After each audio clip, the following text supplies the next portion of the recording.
ہارون ایک ایسا نوجوان تھا جس کی زندگی کا کل مقصد صرف اور صرف دنیاوی کامیابی، اونچا مقام اور سستی شہرت حاصل کرنا تھا۔ وہ دن رات اسی سوچ میں مگن رہتا تھا کہ کس طرح لوگوں کی نظروں میں معتبر بنا جائے اور معاشرے کے سب سے چمکتے ہوئے طبقے میں اپنی جگہ بنائی جائے۔ اس مقصد کے لیے اس نے اپنے دن کا آرام اور رات کا سکون داؤ پہ لگا رکھا تھا اور ہر راستے کو اپنانے کے لیے تیار رہتا تھا جو اسے دنیا کی رنگینیوں کے قریب لے جائے۔ اسے لگتا تھا کہ دنیا کی چمک دمک ہی اصل زندگی ہے، اور جو لوگ سادگی پسند کرتے ہیں یا دین کی باتیں کرتے ہیں وہ زمانے کی دوڑ میں بہت پیچھے رہ گئے ہیں۔ ہارون نے اپنے بولنے کے انداز، اپنے لباس اور اپنے اٹھنے بیٹھنے کے طریقوں کو بالکل اس سانچے میں ڈھال لیا تھا جو دنیا دار لوگوں کو پسند آتا تھا۔ وہ ہر محفل کی جان بننا چاہتا تھا، اور اس کے لیے وہ اکثر جھوٹ، دکھاوے اور منافقت کا سہارا بھی لے لیتا تھا۔ اس کی زبان پر ہر وقت بڑے بڑے منصوبوں، برانڈز اور دنیاوی فائدوں کا تذکرہ رہتا تھا، یعنی کہ وہ شوخی مارنے کے انداز میں ہر ٹائم میں رہتا تھا، مگر اس کے دل کے اندر اخلاق، ہمدردی اور ایمان کی شمع آہستہ آہستہ گل ہو رہی تھی، بالکل ختم ہو رہی تھی۔ اس نے قریبی دوست اور رشتہ دار سے کبھی کبھار سمجھانے کی کوشش کرتے کہ ہارون، یہ دنیا ایک عارضی مسافر خانہ ہے اور یہاں کی رنگینیاں صرف ایک دھوکہ ہے، رنگین دھوکہ۔ اصل زندگی تو آخرت کی ہے، تم اس دنیا پہ نہیں، اپنی آخرت پہ دھیان دو، جہاں ہمیں اپنے ایک ایک اعمال کا حساب دینا ہے۔ مگر ہارون ان باتوں کا مذاق اڑاتا اور کہتا کہ زندگی تو ایک بار ملتی ہے، اسی لیے اسے بھرپور طریقے سے جینا چاہیے، اور ابھی میری عمر ہی کیا ہے جو میں ان فکروں میں پڑ جاؤں۔ ایک دن ہارون کو شہر کے ایک بہت بڑے اور نامور تاجر کے ہاں منعقد ہونے والی ایک شاندار تقریب کی دعوت نامہ ملا۔ یہ اس کے لیے ایک بہت بڑا موقع تھا، کیوں نہ کہ وہاں شہر کی تمام بڑی شخصیات اور امیر ترین لوگ جمع ہو رہے تھے۔ ہارون نے کئی دن پہلے اس تقریب کی تیاری شروع کر دی تھی، مہنگا ترین لباس خریدا اور اپنے انداز کو مزید دلکش بنانے کی کوشش کی تاکہ وہاں موجود ہر شخص اس سے متاثر ہو سکے، تاکہ وہاں اس محفل میں جا کر یہ سب سے خوبصورت، پیارا اور سب سے الگ دکھ سکے۔ جب وہ تقریب میں پہنچا تو وہاں کا ماحول دیکھ کر اس کی آنکھیں چوندھیاس ہی گئی۔ ہر طرف روشنیوں کا سیلاب تھا، مہنگا فرنیچر، خوشیوں کا ہجوم اور دنیا جہان کی نعمتیں میزوں پر سجی ہوئی تھی۔ لوگ ایک دوسرے سے مصنوعی مسکراہٹوں کے ساتھ مل رہے تھے اور اپنی دولت کی نمائش کر رہے تھے۔ ہارون اس رنگینی میں بالکل کھو گیا، اور اسے محسوس ہوا کہ یہی تو وہ جنت ہے جس کی وہ تلاش میں تھا ہمیشہ۔ وہ ادھر سے ادھر گھومتے ہوئے بڑے لوگوں سے رابطہ بنا رہا تھا اور خود کو بہت بڑا ظاہر کرنے کی کوشش کر رہا تھا کہ اچانک ہال کے ایک کونے میں شور مچ گیا اور لوگوں کی دوڑیں لگ گئی۔ ہارون میں تجسس کے عالم میں اسی طرح بھاگا تو اس نے دیکھا کہ ایک تقریب کا میزبان، وہ نامور تاجر جس کی دولت اور اثر و رسوخ کی پورے شہر میں مثالیں دی جایا کرتی تھی، اور جس سے ملنے کے لیے ہارون تڑپ رہا تھا، جسے ملنے کے لیے ساری دنیا کے لوگ تڑپتے تھے، وہ اچانک دل کا دورہ پڑنے کی وجہ سے فرش پر گرا ہوا تھا، اور اس کا سونا اگلتا ہوا جسم بے جان ہو چکا تھا۔ چند سیکنڈ پہلے جو شخص دنیا کی سب سے بڑی محفل کا مرکز تھا، وہ اب ایک بے حس و حرکت لاش بن چکا تھا۔ وہاں موجود امیر اور اثر و رسوخ والے لوگ جو اب تک اپنی طاقت پر اترا رہے تھے، وہ سب خوف زدہ اور بے بس نظر آنے لگے۔ ڈاکٹر نے آ کر اس کی موت کی تصدیق کر دی، اور دیکھتے ہی دیکھتے وہ چمکتی ہوئی محفل ایک دم سنسان اور عبرت کا نمونہ بن گئی۔ وہاں لگی لائٹیں، قیمتی کھانے اور عالیشان سجاوٹ اب اتنی ہولناک لگ رہی تھی کہ ہارون کا دم گھٹنے لگا۔ وہ تقریب سے باہر نکل آیا اور سڑک کے کنارے کھڑا ہو کر ہانپنے لگا۔ اس کی آنکھوں کے سامنے بار بار اس تاجر کا چہرہ آ رہا تھا اسے یقین نہیں آ رہا تھا کہ دنیا ایک پل میں کتنی اور کیسے بدل جاتی ہے۔ جس کے پاس دنیا کی ہر طاقت تھی، لیکن موت کے ایک جھٹکے نے اسے سب کچھ ایک سیکنڈ میں چھین لیا۔ ہارون کو یوں محسوس ہوا جیسے دنیا کی اس رنگینی نے اس کے منہ پر ایک زوردار تماچا مارا ہے اور اسے اس کی اوقات یاد دلائی ہو۔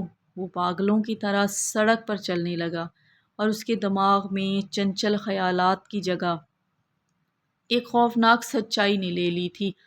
جس دنیا کے پیچھے وہ بھاگ رہا تھا وہ کتنی بے وفا اور ناپائیدار ہے۔ وہ چلتے چلتے شہر کے اس قدیم اور خاموش قبرستان کے پاس پہنچ گیا، جہاں رات کے اس پہر بالکل اندھیرا اور سکون تھا۔ اس نے قبرستان کے گیٹ سے اندر جھانکا تو اسے لگا کہ یہ زمین کے اوپر کی رنگین دنیا کا اصل انجام ہے، جہاں ہر انسان کو خواہ کتنا ہی بڑا کیوں نہ ہو، خواہ کتنا ہی وہ امیر کیوں نہ ہو، کتنا ہی وہ فیمس کیوں نہ ہو، مشہور ہو، ایک دن اسی مٹی کے نیچے اکیلے آنا ہے۔ ہارون وہیں سڑک کے کنارے بیٹھ گیا اور اس کا وہ غرور، وہ دکھاوا اور وہ دنیا داری تاش کے پتوں کی طرح بکھر گئی۔ اس نے سوچا کہ اگر آج رات اس تاجر کی جگہ اس کی موت ہو جاتی تو اس کے پاس اپنے رب کو دکھانے کے لیے کیا تھا؟ صرف جھوٹ، منافقت اور دنیا کی چند عارضی رنگینیاں؟ اس سوال نے ہارون کی روح کو اندر تک جھنجھوڑ کر رکھ دیا اور وہ سڑک پر بیٹھ کر زاروں کی طرح رونے لگا جیسے وہ کوئی چھوٹا سا بچہ ہو۔ یہ اس کی زندگی کا پہلا ایسا رونا تھا جس میں دنیا کا کوئی لالچ نہیں تھا مگر اپنے رب سے دوری کا شدید پچھتاوا تھا۔ وہ کافی دیر وہاں بیٹھا رہا اور جب صبح کی پہلی کرن نمودار ہوئی اور وہ قریبی مسجد سے فجر کی آواز آئی تو ہارون نے ایک گہرا سانس لیا اور محسوس کیا کہ اب اس کی پرانی یاد، پرانی دنیا مر چکی ہے اور ایک نیا ہارون، ایک نیا دن جنم لے رہا ہے۔ لیکن دنیا کی رنگینیاں اتنی آسانی سے انسان کا پیچھا نہیں چھوڑتی۔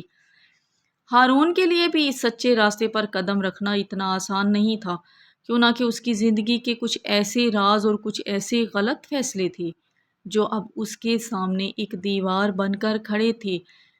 وہ واپس تو آنا چاہتا تھا لیکن وہ راستے اس کو واپس کھینچ رہے تھے۔ ہارون نے جیسے ہی فجر کی نماز ادا کی تو اسے اپنے دل پر برسوں سے جمع ہوا بوجھ کچھ ہلکا محسوس ہوتا ہوا نہ دکھائی دیا۔ لیکن جب وہ مسجد کے دروازے سے باہر نکلا تو اس کا سامنا ایک تلخ حقیقت سے ہوا۔ مسجد سے باہر کی دنیا ابھی تک وہیں کھڑی تھی جہاں وہ اسے چھوڑ کر گیا تھا۔ وہ جب اپنے گھر پہنچا تو اس کا موبائل فون مسلسل بج رہا تھا اور اس پر ان دوستوں اور کاروباری شراکت داروں کے درجنوں میسج اور کالز موجود تھی جن کے ساتھ مل کر اس نے کئی دن پہلے ایک ایسا معاہدہ کیا تھا جو بظاہر تو بہت منافع بخش تھا مگر اس کی بنیاد سراسر جھوٹ اور دھوکے پر رکھی گئی تھی۔ ہارون نے ایک کلائنٹ کو جعلی دستاویزات بھی دکھا کر ایک بہت بڑی رقم ہڑپ کرنے کا پورا پلان تیار کر رکھا تھا اور آج کے دن ہی اس رقم کی منتقلی ہونی تھی۔ اب جب کہ ہارون کا دل بدل چکا تھا تو اس کی آنکھوں کے سامنے دنیا کی بے ثباتی کا وہ منظر گردش کر رہا تھا۔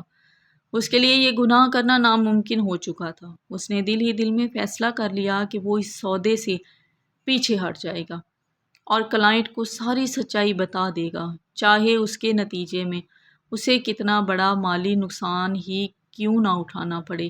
لیکن اگر اس نے اب سچ کے راستے پر قدم رکھا ہے تو چاہے وہ جتنا ذلیل و خوار ہو، اب وہ اپنا قدم پیچھے نہیں بڑھائے گا۔ ابھی وہ یہی سوچ رہا تھا کہ اس کا سب سے قریبی دوست اور اس کے دھوکے بار منصوبے کا اہم ترین حصے دار دانیال تل ملاتا ہوا اس کے کمرے میں داخل ہوا۔ دانیال کے چہرے پر لالچ کی چمک تھی اور وہ آتے ہی بولا کہ ہارون، تم کہاں غائب تھے؟ تمہارا فون کیوں بند تھا؟ اور آج ہماری زندگی کا سب سے بڑا دن ہے۔ چند گھنٹوں میں وہ رقم ہمارے اکاؤنٹ میں ہوگی اور ہم دنیا کے سب سے امیر انسانوں میں سے ایک ہوں گے اور ہم اس شہر کے نئے راجا بھی ہوں گے۔ ہارون نے دانیال کی طرف دیکھا جس کی آنکھیں بالکل اسی طرح دنیا کی رنگینی میں اندھی ہو چکی تھی جیسے کچھ گھنٹے پہلے ہارون کی تھی۔ ہارون نے انتہائی سنجیدگی اور دھیمے لہجے میں کہا کہ دانیال، میں اس سودے سے پیچھے ہٹ رہا ہوں اور میں اس معصوم انسان کو دھوکہ نہیں دوں گا، چاہے جو کچھ بھی ہو جائے۔ مجھے جتنا بھی نقصان اٹھانا پڑے میں اٹھاؤں گا، لیکن میں اسے دھوکہ نہیں دوں گا، اسے سچ بتاؤں گا۔ دانیال نے جب یہ سنا تو اسے لگا جیسے اس کے کان بج رہے ہوں، اسے وہم ہو گیا ہو۔ وہ زور سے ہنسا اور بولا کہ ہارون، کیا پاگل ہو گئے ہو؟ رات کی پارٹی میں زیادہ تو نہیں پی لی تھی کیا تم بکواس کر رہے ہو، کروڑوں روپے کا معاملہ ہے اور تم اس طرح پیچھے ہٹنے کی بات کر رہے ہو، مجھے لگتا ہے تم پاگل ہو گئے ہو۔ ہارون نے صوفے سے اٹھ کر دانیال کے کاندھے پر ہاتھ رکھا اور کہا کہ دانیال، رات میں نے اپنی آنکھوں سے موت کا وہ منظر دیکھا ہے جس نے مجھے میری اوقات یاد دلا دی۔ وہ تاجر جس کے سامنے ہم ہاتھ باندھ کر کھڑے ہوتے تھے، وہ ایک سیکنڈ میں مٹی کا ڈھیر بن چکا، اور اگر آج ہم اس انسان کا حق ماریں گے تو کل خدا کو کیا منہ دکھائیں گے؟ مجھے یہ پیسہ نہیں چاہیے۔ دانیال کا چہرہ غصے سے سرخ ہو گیا۔ اس نے ہارون کا ہاتھ چٹکا اور بولا کہ مجھے تمہارے اس فلسفے سے کوئی غرض نہیں ہے۔ تم سدھرو یا جہنم میں جاؤ، مجھے کوئی پرواہ نہیں، لیکن اگر تم نے اس سودے کو خراب کرنے کی کوشش کی یا اس کلائنٹ کو کچھ بتا بھی دیا تو یاد رکھنا میں تمہاری زندگی تباہ کر دوں گا۔ میرے پاس تمہارے دستخط شدہ وہ کاغذات موجود ہیں جو تمہیں سیدھا جیل کی سلاخوں کے پیچھے پہنچا سکتے ہیں، اور کافی ہیں یہ ثبوت میرے لیے۔ دانیال کی یہ دھمکی سن کر ہارون کے پیروں تلے سے زمین نکل گئی، کیوں نہ کہ وہ جانتا تھا کہ جوش جنون میں اس نے کچھ ایسے کاغذات پر دستخط کر دیے تھے جو قانون کی نظر میں اسے مجرم ثابت کرنے کے لیے کافی تھے۔ اب ہارون کے سامنے دو ہی راستے تھے، یا تو وہ اپنے ایمان کا سودا کر کے اس گناہ میں شامل ہو جاتا، یا پھر سچائی کا ساتھ دے کے جیل جانے کا اور بدنامی کا سامنا کرنے کے لیے تیار ہو جاتا۔ سوچ رہا تھا کہ وہ کرے بھی تو کیا کرے۔ ہارون اپنے کمرے میں اکیلا رہ گیا اور اس کے ذہن میں ایک شدید جنگ چھڑ گئی تھی۔ شیطان اسے بہکا رہا تھا کہ ایک آخری بار یہ گناہ کر لو، پھر توبہ کر لینا، ابھی تو بڑی زندگی پڑی ہوئی ہے۔ لیکن اس کے اندر کا بیدار ہونے والا ایمان اسے کہہ رہا تھا کہ توبہ آج، ابھی، اسی وقت کر لو۔ اللہ پر بھروسہ کرو، جو سچے راستے پر چلتے ہیں اللہ انہیں کبھی اکیلا نہیں چھوڑتا۔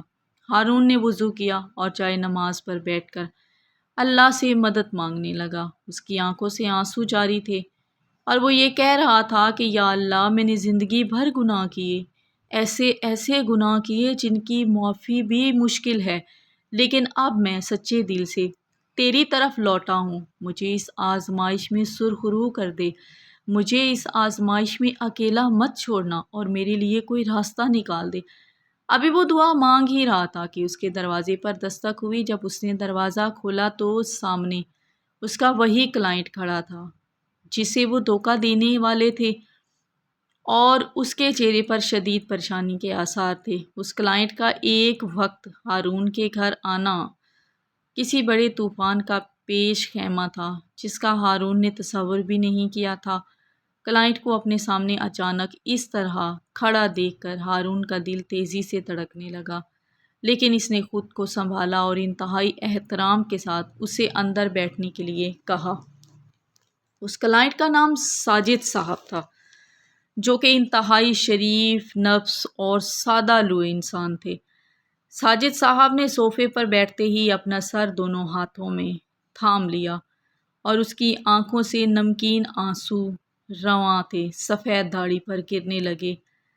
انہوں نے لرزتی ہوئی آواز میں کہا کہ ہارون بیٹا، میں بہت بڑی مصیبت میں پھنس گیا ہوں۔ میں نے اپنی پوری زندگی کی جمع پونجی، اپنی بیٹیوں کی شادی کے لیے رکھے ہوئے پیسے اس پروجیکٹ میں اس بھروسے پر لگا دیے تھے کہ تم اور دانیال میرے ساتھ مخلص رہو گے، مجھے اس میں سے منافع ہوگا، میں اپنی بیٹیوں کے فرض ادا کروں گا۔ لیکن ابھی کچھ دیر پہلے مجھے مارکیٹ سے پتہ چلا ہے کہ جس زمین کا سودا تم لوگ مجھ سے کر رہے ہو وہ سرکاری زمین ہے اور اس پر قانونی پابندی عائد ہے۔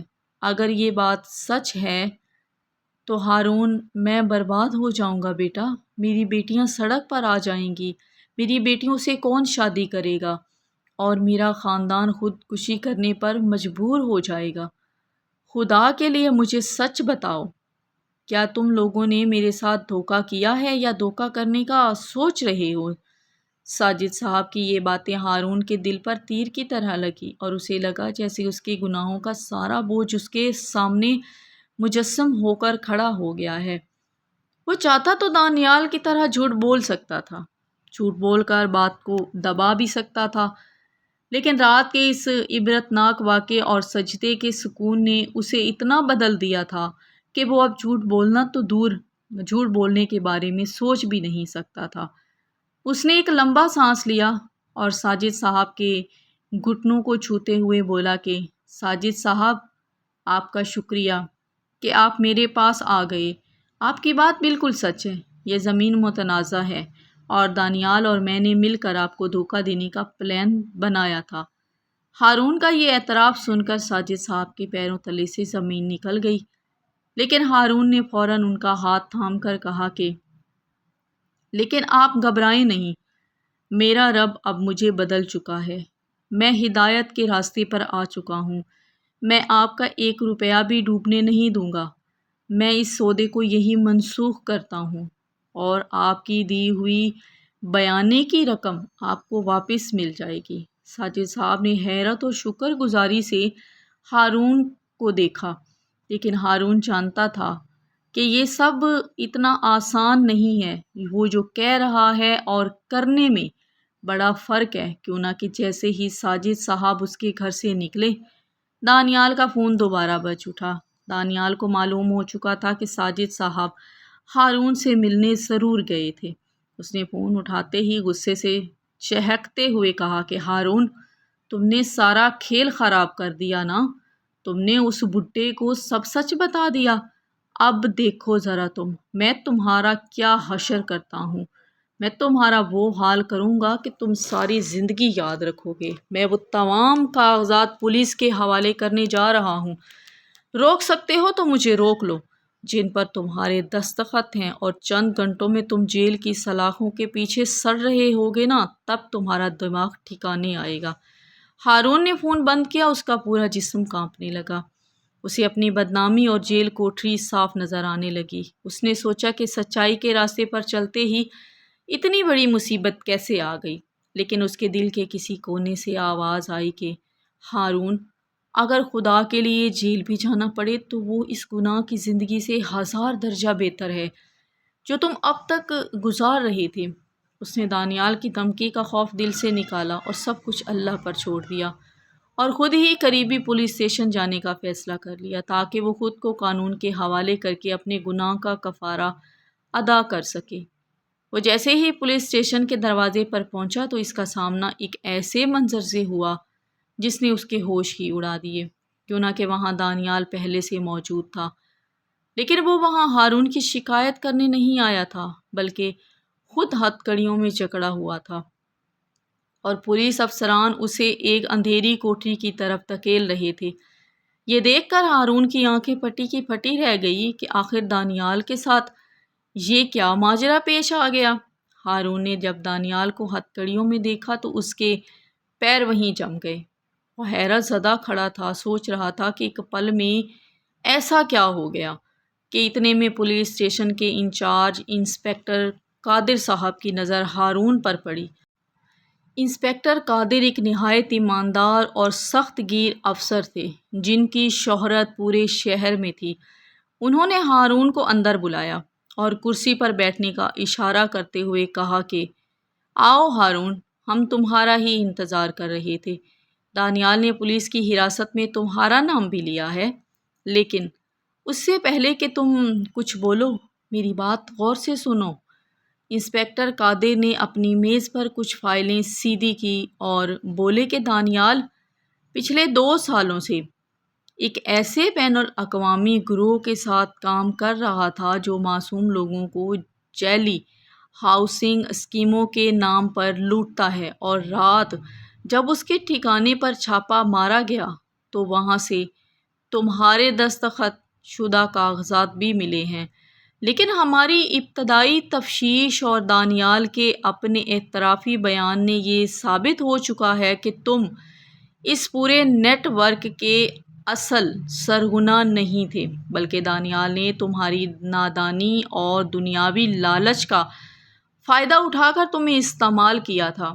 تم ان سب کے بارے میں شاید نہیں جانتے تھے، اور یہ سب سے بڑی بات یہ ہے کہ ساجد صاحب نے ابھی کچھ دیر پہلے خود یہاں آ کر تمہارے حق میں گواہی دی ہے کہ انہوں نے ہمیں بتایا کہ کس طرح تم نے خود اپنے گناہ کا اعتراف کیا ہے اور ان کی زندگی بھر کی جمع پونجی کو برباد ہونے سے بچا لیا ہے۔ تم جانتے ہو کہ سچ بولنے کا انجام کیا ہو سکتا ہے؟ ساجد صاحب کی اس گواہی اور تمہارے اس پچھتاوے نے تمہیں ایک بہت بڑے قانون کے پھندے سے بچا لیا ہے۔ کیوں نہ کہ اگر تم ساجد صاحب کو سچ نہ بتاتے تو آج تم بھی دانیال کے ساتھ اسی کوٹری میں بند ہوتے۔ انسپکٹر قادر کی بات سن کر ہارون کی آنکھوں سے شکرانے کے آنسو بہنے لگے۔ اسے اللہ کی حکمت سمجھ آنے لگی کہ اللہ جب کرنے پہ آئے تو کیا کیا معجزے کر دیتا ہے۔ بس ہمیں صبر کرنا چاہیے، اور صبر کے ساتھ شکر بھی کرنا چاہیے کہ اللہ جو کرے گا بہتر کرے گا، بہترین کرے گا۔ اور اس کا سر سجدہ شکر میں جھک گیا۔ اسے صاف نظر آ رہا تھا کہ جب انسان خدا کے لیے ایک قدم بڑھاتا ہے تو خدا اس کی حفاظت کے لیے کیسے غیب سے اسباب پیدا کرتا ہے۔ انسپکٹر قادر نے ہارون کو قانونی کارروائی سے بری کر دیا، لیکن اسے نصیحت کی کہ وہ دانیال کے خلاف سرکاری گواہ بنے تاکہ اس پورے گینگ کو سزا مل سکے۔ ہارون نے سچے دل سے حامی بھر لی، اور جب وہ پولیس اسٹیشن سے باہر نکلا تو ساجد صاحب باہر کی اس کا انتظار کر رہے تھے۔ انہوں نے ہارون کو گلے سے لگا لیا اور کہا کہ بیٹا، تم نے مجھے برباد ہونے سے بچایا اور اللہ نے تمہیں رسوا ہونے سے بچا لیا۔ آج سے تم میرے بیٹے کی طرح ہو۔ ہارون نے ساجد صاحب کا شکریہ ادا کیا اور اپنے گھر کی طرف چل پڑا، جہاں اب اسے اپنی زندگی کو ایک نئے سرے سے استوار کرنا تھا، یعنی کہ شروع کرنا تھا، اور دنیا کی اس جھوٹی رنگینیوں کو ہمیشہ کے لیے خیر بات کہہ کر سچے راستے پر ثابت قدمی دکھانی تھی۔ لیکن کہانی کا اختتام تو ابھی باقی تھا، کیوں نہ کہ ہارون کو اب معاشرے میں اپنا کھویا ہوا وقار بحال کرنا تھا۔ عدالت نے دانیال کو اس کے تمام جرائم کی پاداش میں کئی سال کی قید سنا دی، اور ہارون کی سچی گواہی اور پچھتاوے کو دیکھتے ہوئے اسے مکمل طور پر باعزت بری کر دیا گیا۔ اس فیصلے کے بعد ہارون نے دنیا کے جھوٹے پروٹوکول، مہنگی گاڑیوں اور دکھاوے کی محفلوں سے ہمیشہ کے لیے کنارہ کشی اختیار کر لی، اور اپنی زندگی کا نیا سفر سادگی اور حلال روزی کے ساتھ شروع کیا۔ اس نے ساجد صاحب کی سرپرستی میں ایک چھوٹا سا ایمانداری کا کاروبار شروع کیا، جس میں اللہ پاک نے اتنی برکت ڈالی کہ دیکھتے ہی دیکھتے اس کا گھرانہ ایک پرسکون اور خوشحال زندگی گزارنے لگا۔ ہارون اب اپنے دن کا ایک حصہ مسجد کی خدمت اور دین کی باتیں سیکھنے کے لیے وقف کر دیتا تھا۔ اس کے چہرے پر اب وہ پرانی مصنوعی مسکراہٹ بھی نہیں تھی، بلکہ سچی توبہ اور ذکر الہی کا وہ دائمی نور تھا جو ہر دیکھنے والے کو متاثر کرتا تھا۔ ساجد صاحب نے ہارون کی اس تبدیلی اور سچائی سے متاثر ہو کر اپنی سب سے چھوٹی بیٹی کا نکاح ہارون سے کر دیا تھا، جس سے ہارون کو ایک نیک اور دیندار شریک حیات بھی مل گئی، جس نے اس کے ہدایت کے سفر کو مزید خوبصورت بنا دیا۔ ایک شام ہارون اس پرانی جامع مسجد کے صحن میں بیٹھا تھا جہاں سے اس کی توبہ کا سفر شروع ہوا تھا۔ اس نے اپنے ماضی پر ایک نظر ڈالی اور پھر اس تاجر کی اچانک موت کو یاد کیا جس نے اسے بیدار کیا تھا۔ اس نے ایک ٹھنڈی اور پرسکون سانس لی اور آسمان کی طرف دیکھ کر مسکراتے ہوئے سوچا کہ انسان کتنا نادان ہے نا، جو اس دنیا کی رنگینیوں کے پیچھے بھاگتا ہے، جو اس عارضی اور مٹ جانے والی زندگی کی رنگینیوں کے پیچھے اپنی ابدی اور خوبصورت آخرت کو بھول کر داؤ پہ لگا دیتا ہے، جبکہ اصل کامیابی اور دل کا سکون تو صرف اور صرف اپنے رب کی رضا اور اس کے بتائے ہوئے سیدھے راستے میں ہے۔ ہارون کی زندگی اب دنیا دار لوگوں کے لیے ایک زندہ مثال بن چکی تھی کہ اگر انسان سچے دل سے توبہ کر لے تو اللہ پاک اس کے ماضی کے تمام داغ دھو کر اسے دنیا اور آخرت دونوں میں سرخ روح اور معزز فرما دیتا ہے۔ تو آپ نے میری کہانی سے کیا سیکھا؟ کیا آپ کو میری کہانی پسند آئی ہے؟ اگر پسند آئی ہے تو لائک کر دیں، چینل کو لازمی سے سبسکرائب کر لیں۔ تو ملتے ہیں ایک نئی اور مزیدار سٹوری کے ساتھ، تب تک اپنا اور اپنے پیاروں کا بہت سارا خیال رکھیے گا، دعاؤں میں مجھے بھی یاد رکھیے گا۔ اللہ حافظ۔